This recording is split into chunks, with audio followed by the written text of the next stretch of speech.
কেন্দ্রীয় সরকারের অনেক এজেন্সি বিএলও লাগিয়েছে। ভোটের 2 মাস আগে এসআইআর এর মানে সরকার 6 মাস উন্নয়নমূলক কাজ করতে পারবে না। বিজেপি আমাদের সঙ্গে খেলে কিছু করতে পারবে না, কেন্দ্র অনেককে নিয়োগ করেছে, এই বলে আজকে আক্রমণ সারিয়েছে নেতাজি ইন্ডোরের সভা থেকে মুখ্যমন্ত্রী মমতা বন্দ্যোপাধ্যায়। সেন্ট্রাল গভর্নমেন্টের এজেন্সিরও অনেক বিএলও লাগিয়েছে, এই প্রথম মাথায় রাখবেন। আমার কাছে স্টেট সেন্টারে কোনো পার্থক্য নেই, আমি সবাইকে বলছি যার যার দায়িত্ব পালন করুন, আমাদের যতটা সহযোগিতা আছে আমরা করব। কিন্তু গায়ের জোরে যে কাজটা করতে 2 বছর লাগে সেইটা মাত্র 2 মাসে করতে হবে, যাতে গভর্নমেন্ট আগে থেকে 6 মাস কোনো ডেভেলপমেন্টের কাজ করতে না পারে। বিজেপি তুমি আমাদের সাথে কোনো কিছু খেলে পারবে না।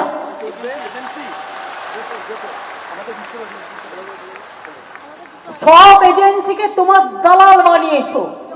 এই বিএলওদের বেশিরভাগ শিক্ষক, কিছুদিন বাদে আবার মাধ্যমিক পরীক্ষা আছে, তাছাড়া ছেড়ে দিন। আমি শুনেছি সেন্ট্রাল গভর্নমেন্টের অনেককে অ্যাপয়েন্টমেন্ট করা হয়েছে। প্রত্যেকের আগে খবর রাখুন তো সেন্ট্রাল গভর্নমেন্টের কাকে কাকে অ্যাপয়েন্টমেন্ট করা হয়েছে, তারা কোন ডিপার্টমেন্টে কাজ করে, কোথায় থাকে, আমার ডিটেলসটা চাই। আমি তাদের সহযোগিতা করবো, কিন্তু আমার ডিটেলস চাই। এটা স্টেটকে জিজ্ঞেস করে করেনি, ইলেকশন কমিশন ইচ্ছে মতো করছে। স্টেটের অফিসারদের অবজারভার করছে স্টেটকে না জানিয়ে। আবার মাইক্রো অবজারভার কারা? না তো বিজেপির দালাল দিল্লির লোকেরা, সেগুলো না বোঝে বাংলা, না বোঝে মথুয়া, না বোঝে রাজবংশী, না বোঝে কামতাপুরি, না বোঝে লেপচা, না বোঝে নেপালি। সেগুলো কি করবে? খাবে না খই ছড়াবে? কোনটা করবে জিজ্ঞেস করুন। তারা নাকি হিয়ারিং করবে, হিয়ারিং না ওদের হিয়ারিং দিয়ে দিন একটা করে। তৃণমূল কাউন্সিলরকে বাংলাদেশি আখ্যা, সজলের সভায় রীতিমতো ধুমধুমার কাণ্ড বেঁধে গেল। বরানগরে সজল ঘোষের নেতৃত্বে বিজেপির পরিবর্তন সংকল্প যাত্রা ছিল, যেখানে তৃণমূল কাউন্সিলরকে বাংলাদেশি বলায় এই রকম পরিস্থিতি তৈরি হলো। দেখুন।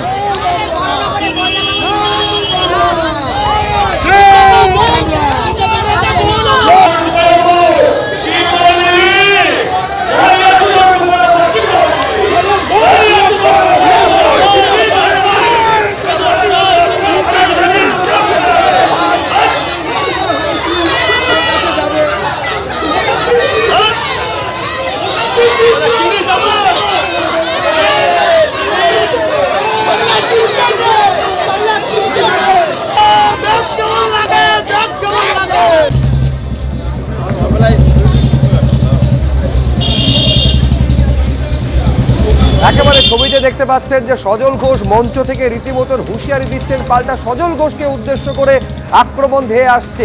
এই রকম একটা পরিস্থিতিতে র‍্যাপ নামতে হলো, কিন্তু পরিস্থিতি এরকম জায়গায় পৌঁছলো কেন? সমীরণ পাল আমাদের প্রতিনিধি বলবেন বিস্তারিত। সমীরণ। শুভজিৎ, আজ সন্ধ্যায় তুমি জানো যে বিজেপির পক্ষ থেকে একেবারে স্থানীয় স্তরে পরিবর্তন সংকল্প সভা করা হচ্ছে। আজকে সেরকমই বরানগরে 12 নম্বর ওয়ার্ড এবং সেখানে মতিলাল মল্লিক লেনে বিজেপির পক্ষ থেকে কর্মসূচি ছিল সেই পরিবর্তন সংকল্প সভা, এবং সেই সভায় আসার কথা ছিল যে বিজেপি নেতা সজল ঘোষের। এই মতো যখন স্থানীয় বিজেপি নেতৃত্ব সভা শুরু করে, এবং সেই সময় থেকেই তৃণমূলের পক্ষ থেকে 12 নম্বর ওয়ার্ডের তৃণমূল কাউন্সিলর সঞ্চিতা সেন নেতৃত্বে মহিলা তৃণমূল কর্মীরা তারা হ্যান্ড মাইক নিয়ে বিক্ষোভ দেখাতে শুরু করে। তাদের বক্তব্য হচ্ছে বিজেপি অপপ্রচার করছে, মানুষকে ভুল বোঝাচ্ছে, এবং সেই সভা চলাকালীন সবার সামনেই তারা মাইক নিয়ে স্লোগান দিতে থাকে। এরপর পরিস্থিতি আরো উত্তপ্ত হয়, একেবারে উত্তপ্ত হয়ে যায় পরিস্থিতি। আমি আরেকবার সেই ছবিটা দেখাই সমীরণ, দেখবো।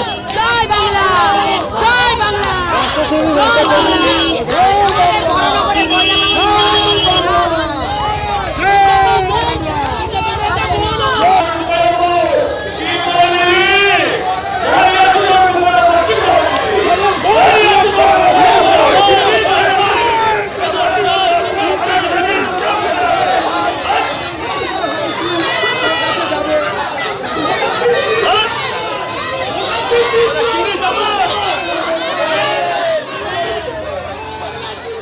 পাড়ার, আমিও মেয়ে, আমিও এখানে জন্মেছি, বড় হয়েছি।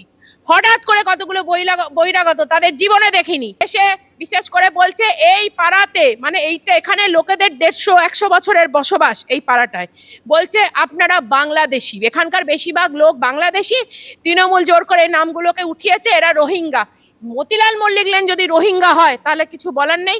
এবং আমাকে দেখে আমি তখন উত্তেজিত হচ্ছে, বয়স্করা বেরিয়ে এসছে, আমি এসছি যে কি হচ্ছে, ওরা তারও স্বরে চিৎকার করে যাচ্ছে। আমরা প্রথমে গণতান্ত্রিক উপায় বলতে পারতো, তার আগে আপনার নামটা কাটবো। আমি তখন বলেছি কেন, ছেলেটার নাম পৃথ্বীরাজ মুখার্জি, আমি লাইভ করেছি, আমি সোশ্যাল মিডিয়ায় যথেষ্ট স্ট্রং থাকি, আমি লাইভ করেছি, লাইভে ছেলেটি আছে। আর বলছে সবার আগে আপনার নাম কাটবো, না তোমার নাম না তোর নাম, আমার মনে নেই, ভগবান জানে। আল্লাহ এইসব কেন করছো তোমরা? বলছে সবার আগে তোমার কি আপনার যাই হোক নাম কাটবো, কারণ হচ্ছে আপনি হচ্ছে সবার আগে বাংলাদেশি। ভাই আমার বাবা মা সব পূর্বপুরুষ আমরা এখানে 200-250 বছরের বাসিন্দা এবং তেরে এসছে। ছেলেটি যথেষ্ট, আমার লাইভ আছে, লাইভ, আমি যে তুমি কে, লাইভ আছে, লাইভটা দেখে নেবেন, সঞ্চিতা দেখতে গিয়ে লাইভটা দেখে নেবেন। আচ্ছা আমি লাইভটা করেছিলাম ওই সময়টা। জয় বাংলা, জয় বাংলা, জয় বাংলা, জয়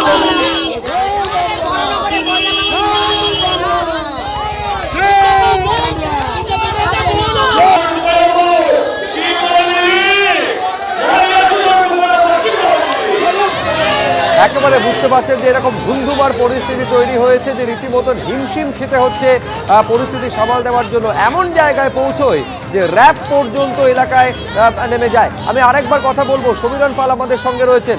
হ্যাঁ সমীরণ।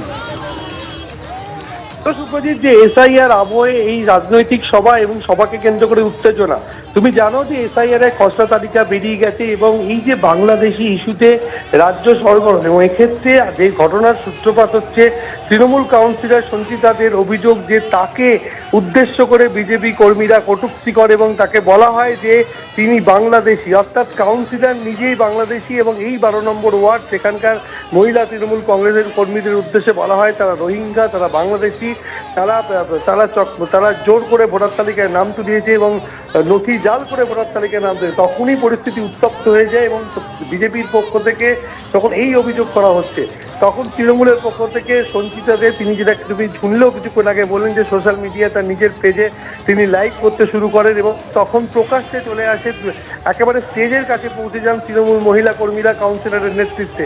দুপক্ষের পুরো হাতাহাতি হওয়ার জোগাড় তৈরি হয় এবং খবর পেয়ে ঘটনাস্থলে পৌঁছে বরানগর থানার পুলিশ র্যাব নামানো হয় যাতে দুপক্ষের মধ্যে সংঘর্ষ বড় আকার না নেয়। এরপর যখন সজল ঘোষ এসে পৌঁছন তখন পরিস্থিতি আরও উত্তপ্ত হয়ে ওঠে।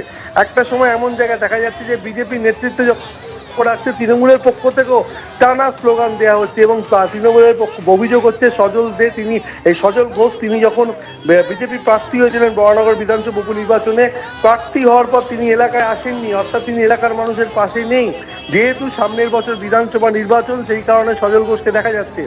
এই যে ভোটমুখী রাজনীতি বিজেপির এবং বিজেপি বহিরাগতদের এনে সভা করছে, এই নিয়ে এখানে এলাকার পরিবেশকে উত্তপ্ত করছেন, ভুল বোঝাচ্ছেন, এই নিয়ে তৃণমূল গোড়া থেকে সর্বমান বিজেপির পক্ষ থেকে দাবি করা হচ্ছে যে তাদের দলের শীর্ষ নেতৃত্বের নির্দেশে পরিবর্তন সংকল্প সভা মতিলাল মল্লিক লেনে তারা সুস্থভাবে করতে চেষ্টা করছিলেন। সেই সময় তৃণমূল কাউন্সিলরের নেতৃত্বে মহিলা তৃণমূল কর্মীরা, পরে এলাকার তৃণমূল সমর্থকরা চড়াও হয়, একটা সংঘর্ষের মতো পরিস্থিতি তৈরি হয় এবং তাদের সবার কাজে বাধা দেওয়া হয় এবং সজল ঘোষ এসে পাল্টা স্লোগান দিতে থাকেন এবং তৃণমূলের পক্ষ থেকে পাল্টা স্লোগান। এখানে তৃণমূলের পক্ষ থেকে আপনারা শুনলেন যে কাউন্সিলর তিনি নিজে অভিযোগ করছেন যে একদম বাংলাদেশি বলা হয়েছে, শুধু নয় একেবারে ভোটার লিস্ট থেকে নাম কেটে দেওয়ার হুমকি পর্যন্ত দেওয়া হয়েছে।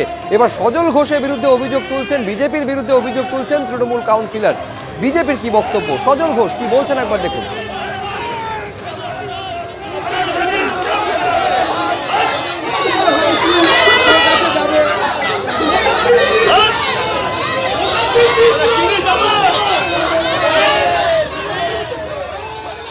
আমরা ওদের বলতে চাই, আমাকে বলছে জয় বাংলা স্লোগান দিতে।